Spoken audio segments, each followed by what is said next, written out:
listeners, it's Jana. Welcome back to Grief Out Loud. The first night Cassie came to Dougy Center, it was just weeks after her dad had died. She was there to join one of our peer grief support groups for young adults. But as she sat in the parking lot, she wasn't sure if she could even make it inside.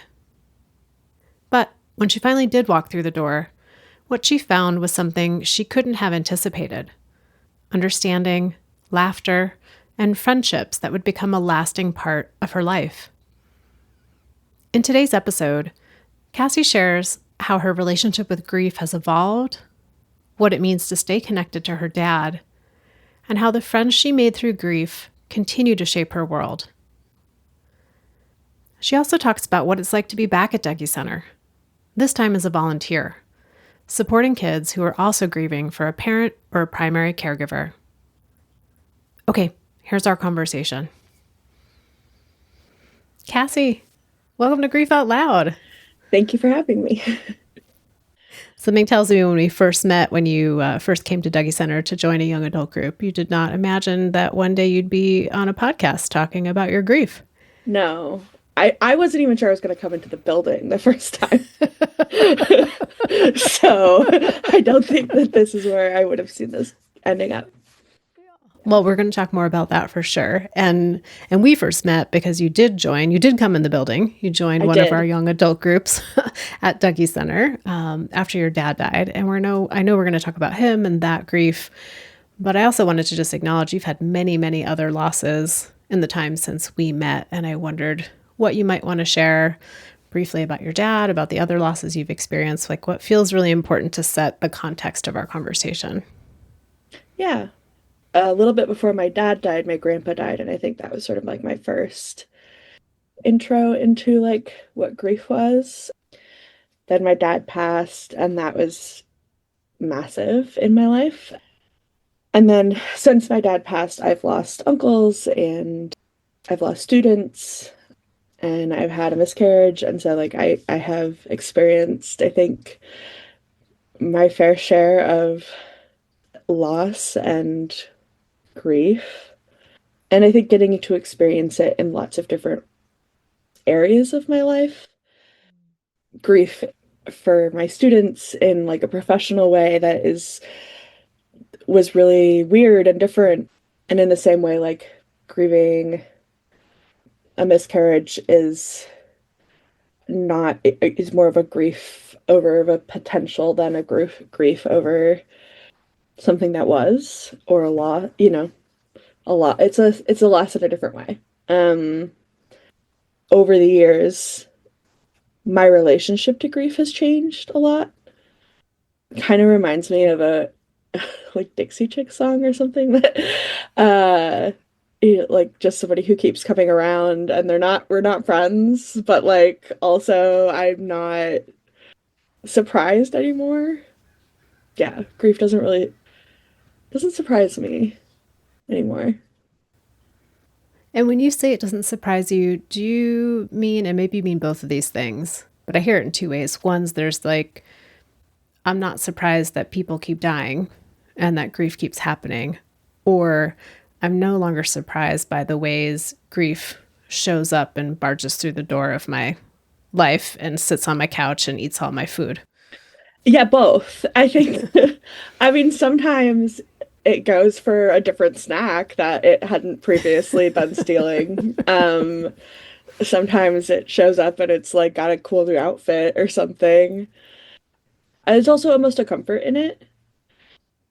And I guess I brought this up a little bit before our conversation, but I have been really blessed isn't the right word for me, but like that's also kind of what it is, with some really beautiful things that have come to me through grief. So while grief is still painful and it's still hard and it's never like fun, and I don't love that it's eating my snacks, I find myself being grateful for the things that I've learned from it and for the connections that I've made through it. Yeah. I know your grandfather died and then your dad died, and it was, like you said, just before your 24th birthday. So when your dad died, What did surprise you about grief? I know it's a familiar intruder now, but like what was surprising early on? I think that the when my grandpa passed, it was after a long battle with cancer, and he was in his 70s, and in a lot of ways he still went too soon, but um it wasn't shocking. My dad died in an accident, and he was, a few months away from retirement and fairly healthy human being who was really excited about things, and who I'd just gotten a text message from, and the day before, and so that was shocking. So I think both like the suddenness of the thing, but then when my grandpa passed, it wasn't as physically painful. I don't know if anyone who hasn't experienced a loss can relate, but I feel like anyone who has can probably also attest to just like there is like a physical pain. And that for me was shocking. I don't think I understood until then just how physically painful grief could be. Where did you feel it most in your body, that physical pain? My chest and my heart. I mean, like literally just, yeah, it felt like your heart is breaking. Like there's, the piece of it is gone. Yeah, I mean, I remember like that entire week I had a migraine. I mean, just nothing, felt like nothing in my body was like doing what it was supposed to be doing, which I now, I can rationalize that and say, obviously, like your body's releasing hormones and, stress and all of those things. But what all of that ends up amounting to is something that's actually really very physical, or at least it was for me. And I think I underestimated how long it would take me to feel like I was sort of like had dug myself out of the worst of it. Grief is not a linear process. I don't know if I thought it was going to be linear, but I don't think I thought it was going to be as much of a roller coaster as it was. Like the endurance Yeah. event of it, of just how long it can take to start to feel some semblance of, I don't know what. Yeah. My dad really loved Christmas. And so the first Christmas without him, I was mentally just preparing for it to suck. I was mentally just, this is going to be terrible. This is going to be awful. And Christmas kind of came and went. And then the new year hit, and I realized I was starting a new year, and it was like a calendar year that my dad was never going to see. And that devastated me. Um, and so I think it was, yeah, those moments where I thought one thing was going to be really challenging, and then to have that thing be not so bad, but something that I didn't see coming at all, just absolutely wrecked me. It was hard. Yeah. There's that unpredictability. You had like braced for Yeah. Christmas and then you'd like let your guard down and then New Year's comes in and it's like, whack. That's not what I was expecting at all. No, New Year's was rough. That first New Year's was really hard. Yeah. What else do you think about when you think about how grief was for you in those first like days and weeks and months after your dad died? I think a lot about the first 48 hours. I think I was living out here. My dad lived in Wisconsin, and so it was trying to get a plane ticket and getting on this plane by myself and flying to Minnesota first so that I could borrow my aunt's car because I wasn't old enough to rent one so that I could drive. I just I it was really aw- I was driving from Minnesota to Wisconsin, and they're right next to each other. And somehow, I mean, in this haze of like having not slept much because my dad like it's been 12 hours since I found out my dad is dead, and I've been on a plane. And when I put the address for my dad's house in, when I left my aunt's house with the car, somehow I don't know what happened. I don't know if I just deleted part of it or, but the address didn't go in correctly. And I was just driving to Wisconsin. And so the map is just leading me to the dead center of the state, which I don't realize until it says you've arrived at your destination. And I'm in the middle of a cornfield. I mean, like, and I realized, like, oh, I am 3.5 hours south of where I need to be. I am like, it has been the longest 24 hours of my life. And just, yeah, I mean, the devastation for me in that moment, realizing, like, oh, I'm going to miss yet another thing and I'm going to be late. And I don't even have words for like what that experience was like. I just remember being in the middle of, like, parked literally on a dirt road between two cornfields on the phone with my husband, then fiance, like, just in tears, just absolutely beside myself. Also, like, really realizing, like, and it's not like I can call my dad to come get me. And it's not, like, I have to figure, like, I have to, no, I actually have to, like, get myself together and I have to drive myself there. I think about that a lot. I think about once I got there, feeling really shocked. Like, in my memory, when I go back and I think about, like, we were staying at my dad's house because it's like a tiny town and there's not really anywhere else to stay. Um, you keep thinking you're going to see him when you come downstairs in the morning. And then, I just remember feeling really, but then so much of it, I feel like I was almost catatonic for. I don't, so much of that first week was a blur, like planning things and trying to figure things out, and then trying to distract myself in the meantime, because then we had, like, everything was done and then we had days still until the funeral and I'm stuck in this tiny town in this house. And my dad died, like, you from the driveway you could see where he died, and so it's just like I don't want to be here. Yeah, which is actually how I found the Dougy Center. I had already exhausted all of the like, I did some retail therapy, I had done shopping, I mean, anything and everything I could to distract myself.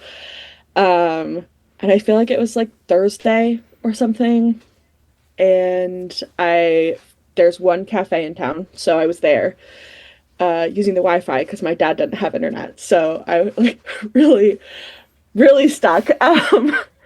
But so I went to this cafe and I'm realizing, like, I'm not gonna be able to distract myself from this forever, and I am gonna have to go back home.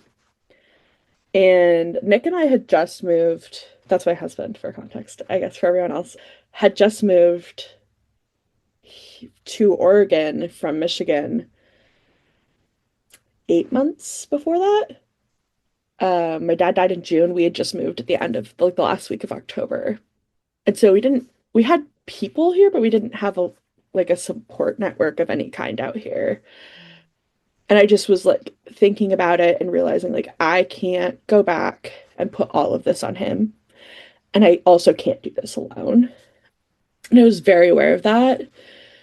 And so I just Googled, like, grief support groups in Portland, Oregon, and really, really lucked out, because, I mean, the Dougy Center was the first thing that came up.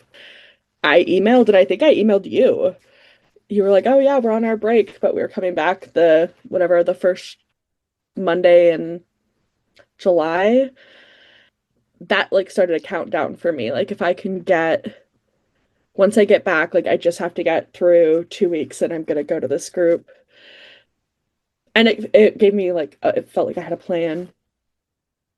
I think the only other, like, really poignant memory, well, I had, like, poignant memories from, having a birthday. Like, my family didn't want me to feel like they had forgotten my birthday, so they got a birthday cake and sang happy birthday to me at my dad's funeral, which was also, like, just, like, really, there's, like, so much there because my dad's funeral was on my birthday, which was sweet. of them, but also really complicated for me.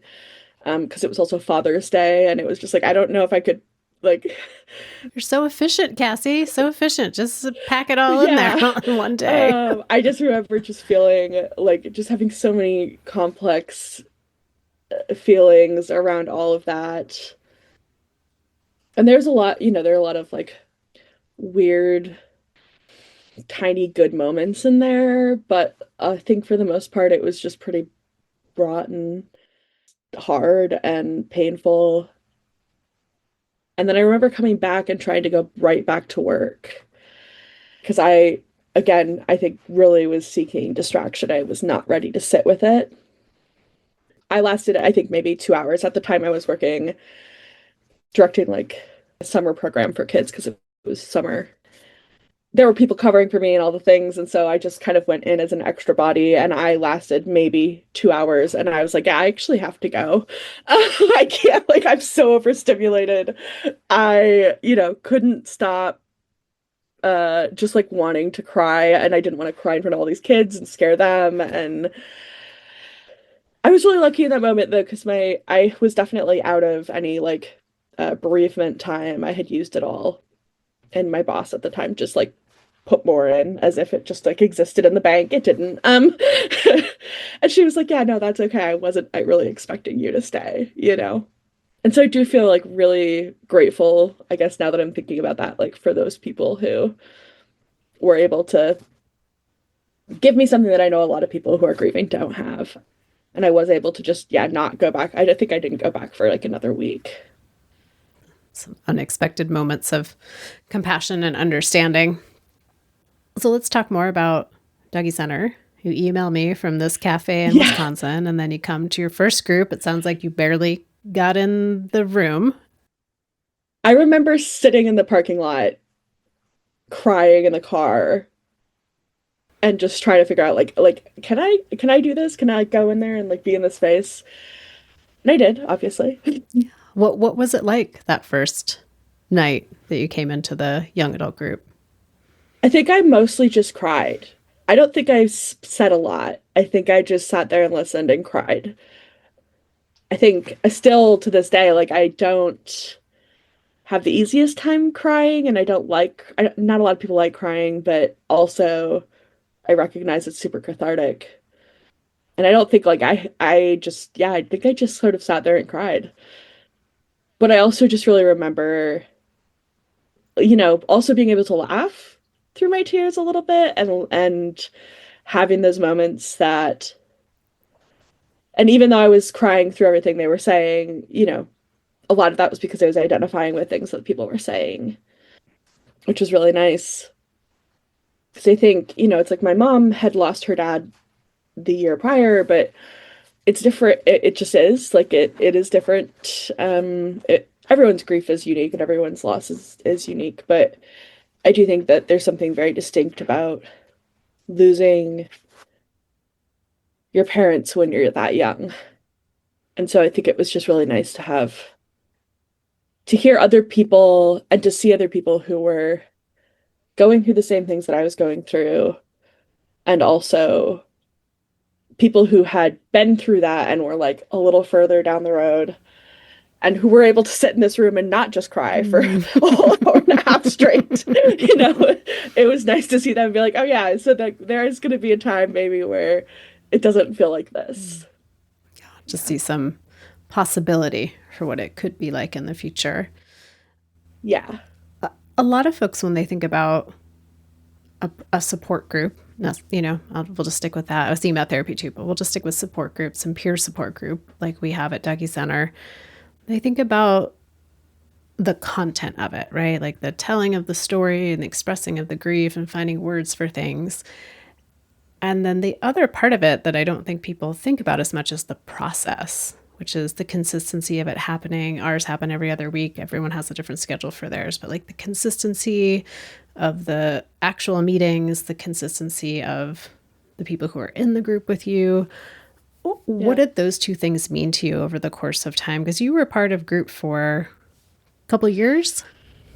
Yeah, I think at least a solid a year and a half before COVID hit, and then I was sort of intermittent for a little bit after that. So yeah, like 2 years. It meant a lot. I think being able to say, like, I have this thing that I'm going to do that, yeah, that is every other Monday, and I know every other Monday for, and I sort of made a 3 hour thing out of it. It's the whole drive there, the whole time I'm there, and then the whole drive home, you know. I'm holding space for my grief, and I'm holding space for this thing that is hard and overwhelming and painful and all these things. And my dad didn't have a will. So for an additional, for that whole first year after he died, we were also going through, obscene amounts of paperwork and notifications and like all this stuff that at the age of 24, I had no idea what any of it was or what it meant or what I was supposed to do with any of it. And I was really lucky and had um, my aunt and uncle to support me in that. But it was that whole process was just really overwhelming. And so I knew that I had someplace that I could go where even if they didn't understand, there were a group of people who could listen to me vent about how absolutely ridiculous it was that I thought, whatever, we had to do X, Y, and Z. I distinctly remember venting about having to write thank you cards after the funeral and then finding out that no one else had done that. and then like me being like, well, at least I feel like I'm justified in the fact that this was crazy. And I, not that there's anything wrong with the fact that we did that, or that, and I think it's nice that that was something my family wanted to do. But at the time, I was just so uninterested in thanking anyone for anything. um, and so I think, yeah, knowing that I had this space that was sort of like a container that was scheduled that I was going to go to, I mean, for me, that made grief bearable. It made the whole process of going through it bearable, I think. And, I feel like it sounds dramatic to say it, but I don't know what my grief experience would have been like. And I am like, the idea of going through that grief experience without having had the Dougy Center, like, that's a fear experience. Like, that's a fearful thought for me. As a person who's also struggled with like other mental health struggles, depression and anxiety, things like that, like knowing that I had this container and this place and these people kept me on like the level. I was able to, it's not that I still went to therapy for a little while. And I emailed you and said, hey, I'm new in town. Who are some therapists I can talk to? And you sent me a really nice list of people that you felt like, worked well with grief. And so that gave me, I don't know, I'm rambling, but it gave me a space and a container, and that made it easier to get through the weeks, especially in the harder moments. If I knew like I can, I'm going to cry about this for 10 minutes and then I'm going to put it back in the box, but I'm going to talk about it again next Monday. It made it a lot easier. Yeah, like it seems like for a lot of folks, even if people aren't coming to like a peer support group, having a dedicated time and space where they know grief is going to have its say, whatever that looks like, can take down some of the fear and worry and pressure that it's just going to come out everywhere all the time, all week long. Yeah. If you're like, okay, Tuesday at 6, just hold on, we can put it at Tuesday at 6. Versus like, if I don't have that time and space, then it's just going to be potentially anytime, any day. Yeah. Yeah. And I think it was, having that, like, I know that every other Monday night I can do this thing. And I think also I started so early. Like I think my dad had only been dead for maybe 3 weeks at my first group. And I think I also feel really lucky to have had the advantage of getting to hear all these people talk about what anniversaries and holidays and things. So I had time to think about it and I had time to prepare and I had time to be like, I'm going to take my dad's birthday off and I'm going to take, extra time around certain things that I think will be harder. And that was really helpful because I did for a long time and sometimes still I will, not every year, but I'll be like, oh, actually I'm going to take this day off because sometimes it's harder for me. And then even if it ends up not being a harder day, well, I got a day off. I get to go do whatever I want to do, you know?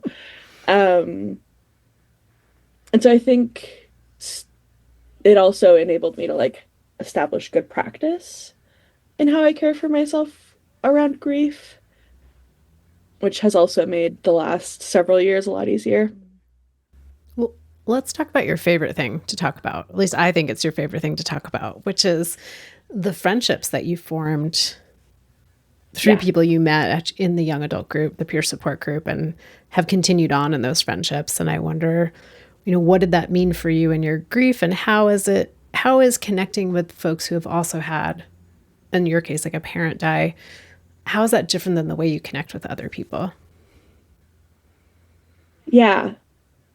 So when I was in that young adult group, there was a bunch of us that were all kind of, I mean, we're already grouped by age, but who were very close in age. And I think we'd all had a parent pass. And we were all just similar enough in a few other ways that I think, um,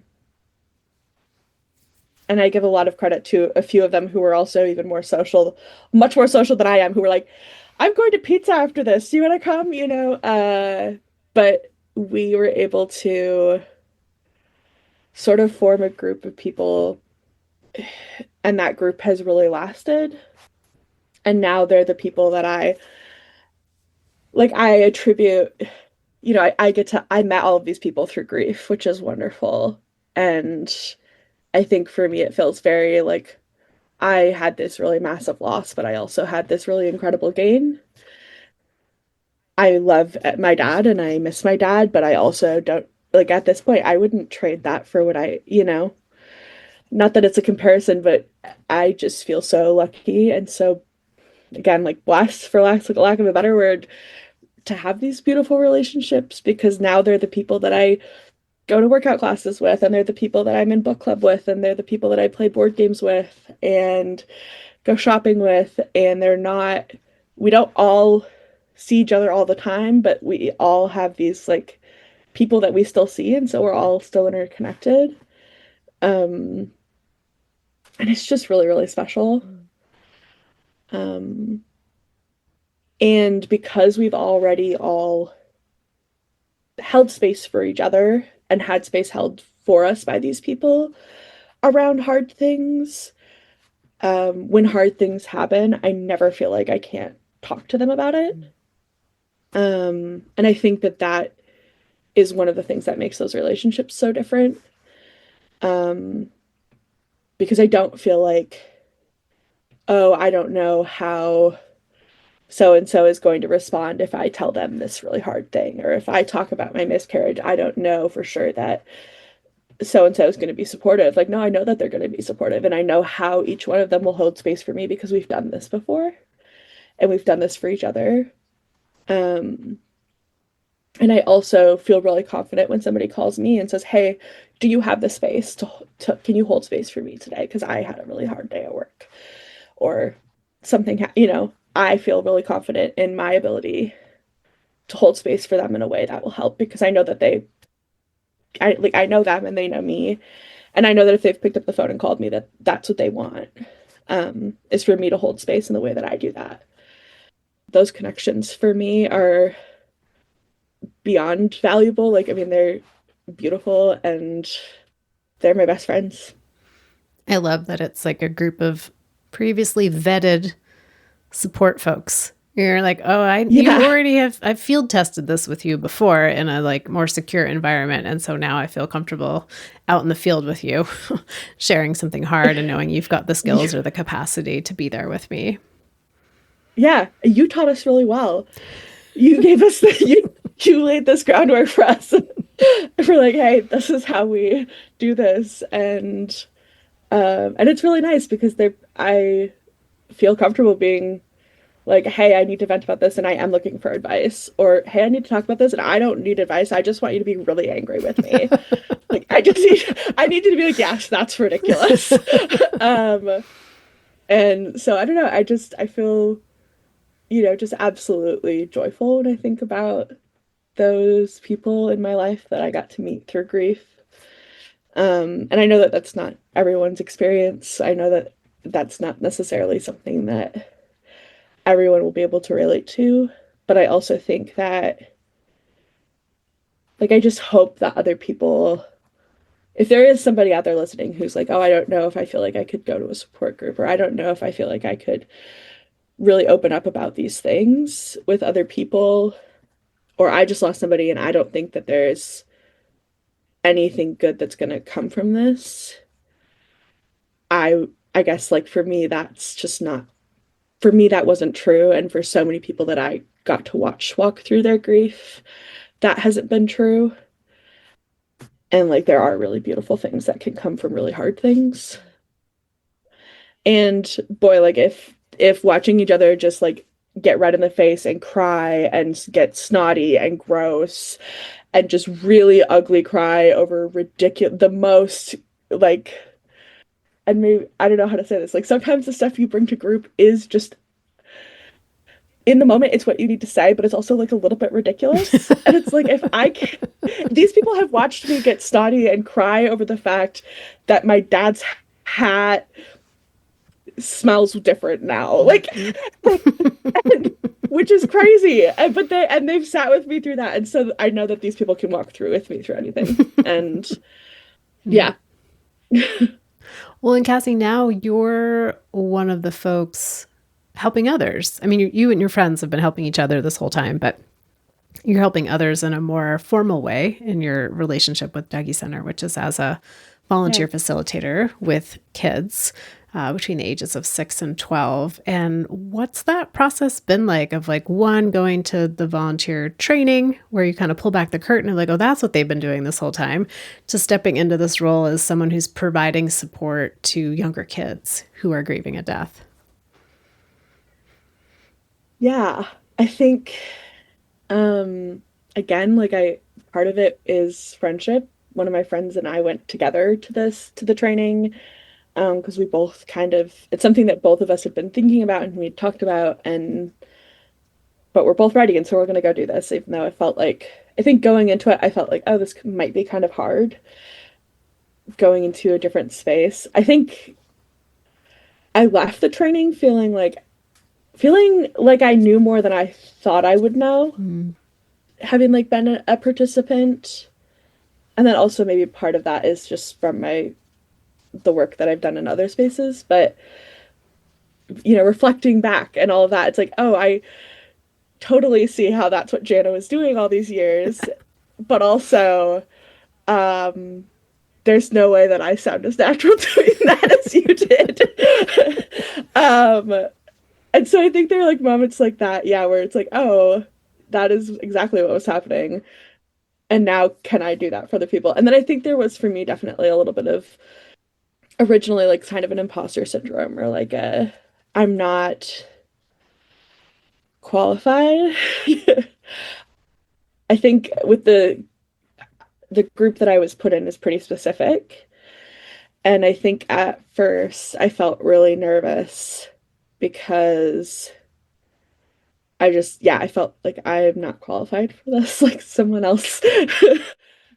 And then I think once I got in there, I remembered and realized that it's not, well, that is A, not the case, and B, yeah, that I guess, yeah, it's not the case because it's not about what I have or haven't experienced beyond maybe the fact that I can relate.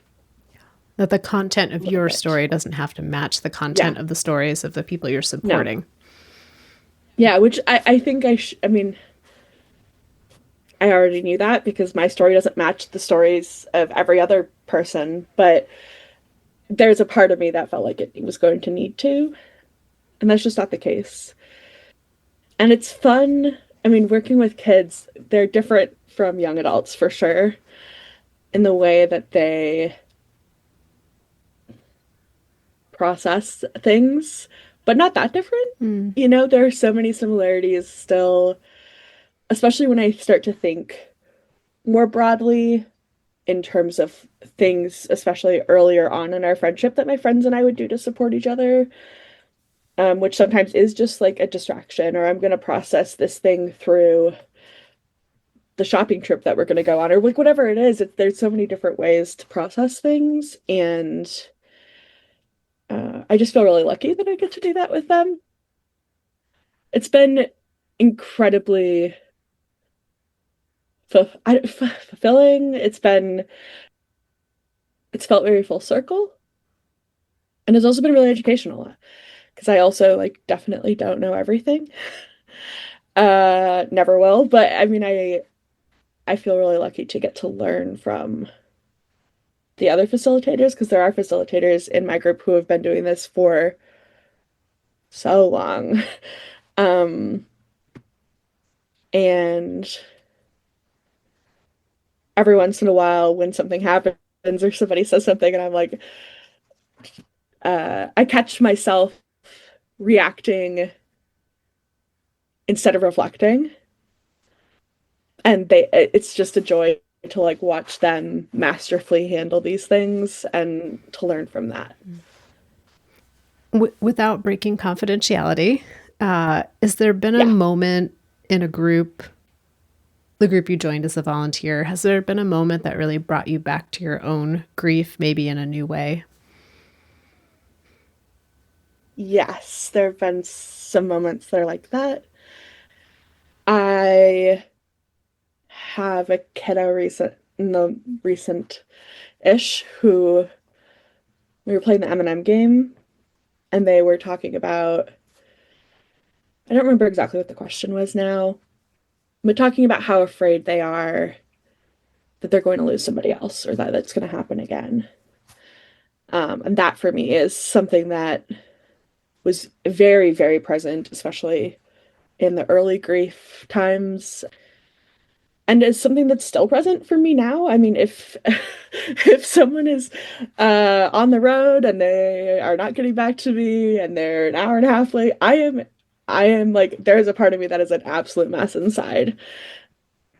So yeah, there are definitely moments like that when yeah, and I think about how I don't know if I would say that I'm still super afraid that of grief or like that somebody's going to pass, but I definitely remember feeling that in the beginning, just feeling terrified that like, yeah, if I lose one more person, like I don't know if I can handle that. I don't know what's gonna happen. And just feeling like that would be the end of my world. That's not the case. But yeah, there are definitely moments with the kids that bring me back to my own yeah, my own grief. Or when they talk about not being able to remember as much as they wish they could remember, whether that's because they were too young or it's been too long or whatever it is.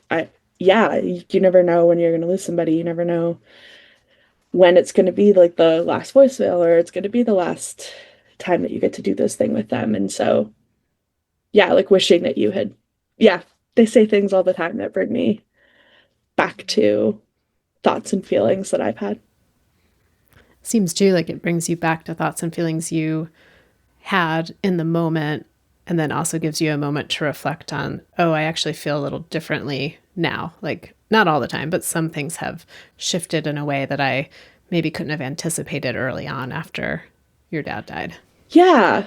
I don't think I realized it until you said that, which is also just like very Jana thing to do.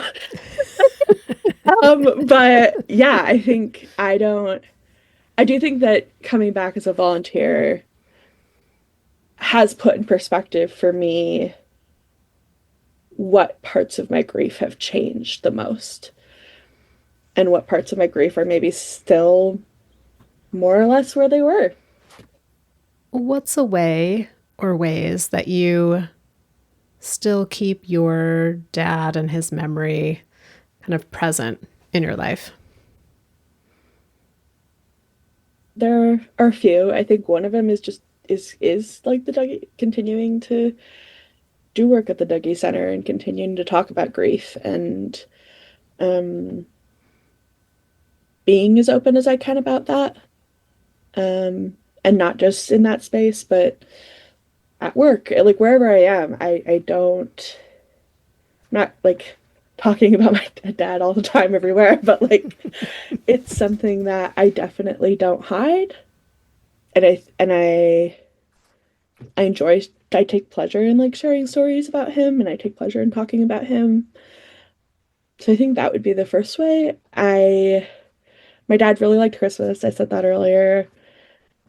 And so even when there's only two of us and we're going to be traveling and this, that, and the next thing, and we still go out and cut a tree. And it's always a live one because that was what my dad did. And I always decorate it to the same goofy CD that we used to listen to. So I think that is another way. On his grief anniversary, I always make food that he liked or would make for us. I often have snickerdoodles on his birthday. And then I think I am a cat mom. I have two cats. And my dad definitely was an animal person. We're also like fostering animals sometimes now when there's animals that need a safe place to land, just like trying to do those things. I don't know, things that it feels like my dad would have liked or appreciated. My dad was really, really, really loved the work that he did. And I think that even though he had a pretty good work-life balance and he recognized that work was work and your life outside of work is your life, he was also still like kind of one of those, a really shining example for me of loving the work that you do. So I think I'm really lucky to say that like I've always been able to do work that I love. And even though the work that I do is very different from the work that my dad did, taking pride in the work that I do and putting my community first. It's interesting that you said the word pride, because as you were talking, I was thinking these all sound like things, the ways that you keep your dad's memory present are all things he would be proud of you for doing, like cutting down that tree every year and listening to. And I never want to say like, I know what your parent think would be proud of you for, but that's just what kind of came through. I was like, these are things that I could imagine him as a dad being like, yeah, look at my kid carrying on the tradition. Yeah. Thank you. That's really sweet. Yeah. Well, Cassie, thank you. I appreciate you coming on, having this conversation, talking about your dad with me, talking about your time as a participant at a Dougy Center group and now back as a volunteer. Thank you for your service, for being a volunteer facilitator and just giving voice to something that I don't think gets talked about very much, which are the relationships that get forged in grief and the meaning they have in people's lives and how they become not only part of the support of the grief, but maybe I wish this thing didn't have to happen, but because it did, I'm grateful I have these people or these places or these practices in my life now. Yeah. And thank you for letting me come on and talk about all of these things and inviting me, because I think I was really excited and I got to share this with like those other people that were in the Dougy Center and be like, hey, this is something I'm going to go do. Are you okay with the fact that I really want to talk about how much I love you guys? Yeah, and just share, how special I think the Dougy Center is and all of the people that I've met through there. Well, thank you again, Cassie, and listeners. I say this to you each and every time, but I am very grateful you're out there listening, tuning in, sharing episodes with people that you think might be interested or helped in some way by the conversations that we're having here, and also for making all the hours of editing worth it. If you want to reach out to me, you can email me at griefoutloud@dougy.org. That's DOUGY.org. That's our main website. And there you'll find all of the information about our local programming, our free downloadable resources, and each and every episode of Grief Out Loud. I'm always excited to share that the podcast is sponsored in part by the Chester Stephan Endowment Fund. Grief Out Loud is a production of Dougy Center, the National Grief Center for Children and Families in Portland, Oregon. Thanks again for listening. We hope you'll join us again next time.